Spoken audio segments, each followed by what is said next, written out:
Okay, so in this video, this is where I kind of like piss off all the sport fighters, and then they'll be saying all kinds of nasty things about me in the comments, and saying all kinds of stuff about my family, whatever the case may be. And that is because of the proliferation of sport fighting in general, especially mixed martial arts, especially the UFC, K1, these types of venues. Pretty much sport fighting or real fighting has become synonymous with sport fighting.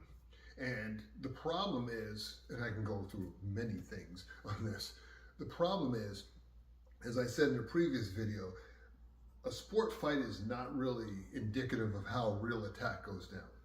And this is the reason why, even people who are skilled at sport fighting, I mean, people who are skilled in ways that blow your mind, oftentimes resort to either doing something completely different, like body slamming people on their head, even though they're a boxer, or sometimes they even freeze up themselves.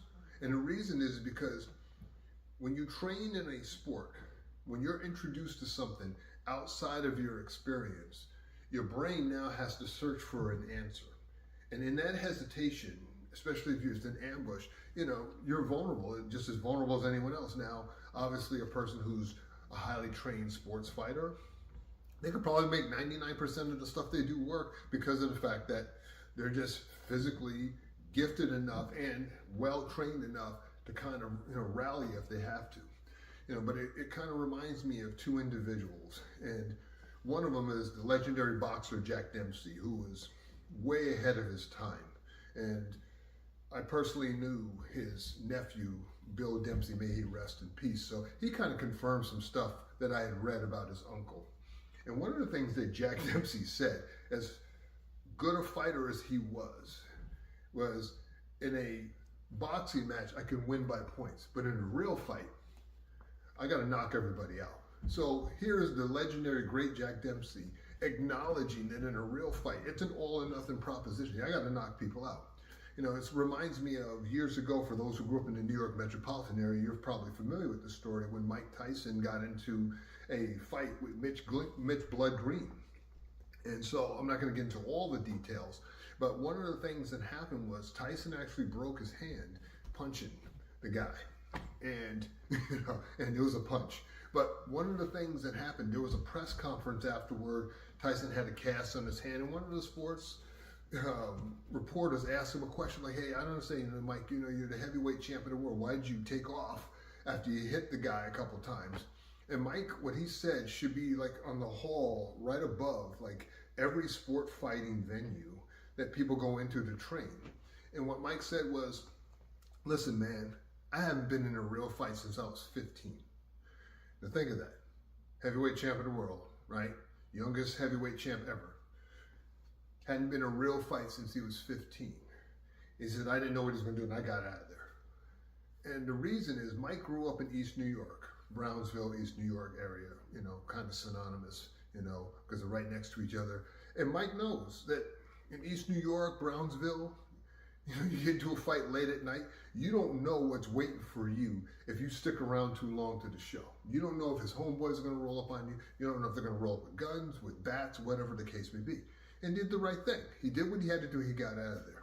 And my point to people is, if the heavyweight champion of the world, or I believe Dempsey was a light heavyweight champ, or the light heavyweight champ of the world, is not going to box with you in a real fight, what makes you think you're going to fare any better than the average person? Or I'm those guys, as I was. And that's all I'm saying. I'm not saying that some high-level sport fighter can't make this stuff work in a real fight. They probably can. I mean, let's face it, a punch is a punch. A kick in the balls is a kick in the balls, as Charlie Nelson used to always say. And I like that expression. Punching somebody in the throat with a jab, okay, it's going to be a problem for them. Kicking somebody in the face with a roundhouse kick, especially if they're low, or kneeing them in the head, it's going to be a problem for them. So those things work. I'm not saying they don't work. The problem, though, is, remember, sport fighting has rules. And the reason for the rules is to protect the fighters. You cannot have people, especially at the professional level, with that level of physicality without rules, because then it's not a sport, it's something else. They're going to kill each other. That's what's going to happen. Even wrestling, you look at wrestling at the elite level, at the collegiate, the Olympic level, whatever the case may be. There are still rules. Why? Because you got guys out there who will absolutely destroy you and kill you, body slamming you on the ground. So you got to have some kind of rules of what they can and can't do. Same thing with boxing, same thing even with MMA. There are certain things you just can't do. Why? Because they're inherently dangerous. And it also brings up something else that I think a lot of sport fighters get but don't get. Here's the thing, and a lot of self-defense so-called experts don't get about sport fighting. And that is, if you think a guy who's a sport fighter can't do an eye strike, you're high. What are you talking about? What are you talking about? What, you think he can't do that? Of course he can. Or a shuto strike to the throat. What, you think he can't do that? Of course he can.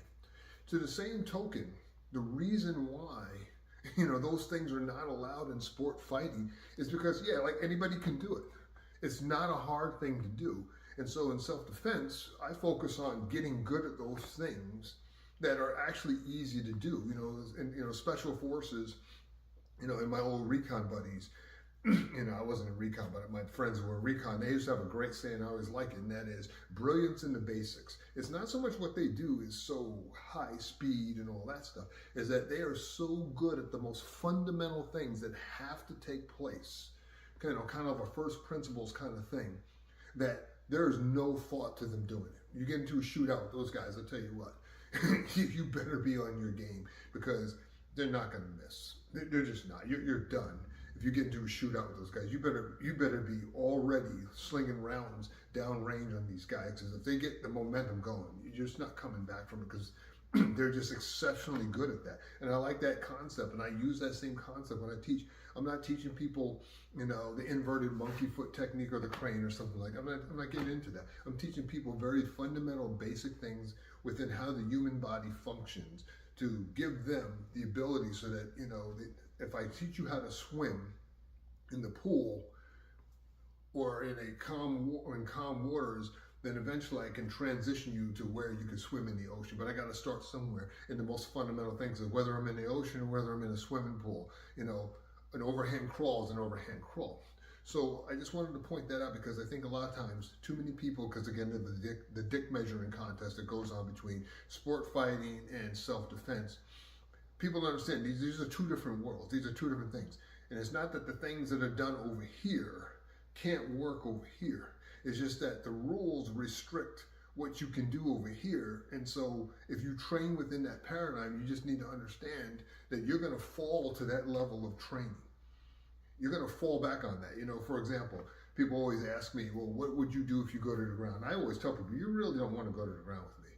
First of all, I used to wrestle, so I'm familiar with the ground. I'm comfortable enough that I'm not going to totally panic or spaz out. That's number one. Number two, I'm not wrestling with you on the ground per se. That's where I start alligator rolling people's heads and breaking limbs off. That's what I'm going to do on the ground. I'm not playing games. I'm not trying to tap anybody out. I'm not trying to choke anybody out. I'm going to do things on the ground that are going to be almost crimes against nature, because you're just not going to like what I'm going to do on the ground. Why? I'm not playing games. Plus, I'm getting older, my knees hurt, the VA says they're not bad enough to up my rating. Okay, I get it. But my point is I'm not playing games. And so there are significant differences in terms of mindset. And I think that's really where the difference is with sport fighting versus self-defense, if the self-defense is being taught correctly in the first place. And that is this understanding that in self-defense, it's all about ruthless intent. It's all about, I got to knock everybody out. It's all about, we're not playing games. We're not sticking around and trying to, do rounds and go, a couple rounds or the best 2 out of 3. It's none of that nonsense. It's ending as quickly as possible in the most brutal fashion. And that's really the separation. Doesn't mean, again, as I say, repeat myself, that the skills over here can't translate over here. Yes, they can. I mean, a punch is a punch. A kick in the balls is a kick in the balls. The difference is, though, the intention over here and also the skill level doesn't have to be as high. And the intention over here is different than the intention over here. And that's all it is. And so, the people who do these things, If you feel you can make that work in a real situation, more power to you. If you feel you can train people to make it work in a real situation, in a real self-defense situation, more power to you. I don't care. You know, wherefore we don't care. We only concern ourselves with the people who show up at our door who want to learn how to fight to win the fight of their lives. That's all we care about. So I just wanted to throw that out there, because as I go through these what if scenarios again, like I will probably say this in all the videos, people understand the mindset and, you know, the focus, the prism in which we see these situations through.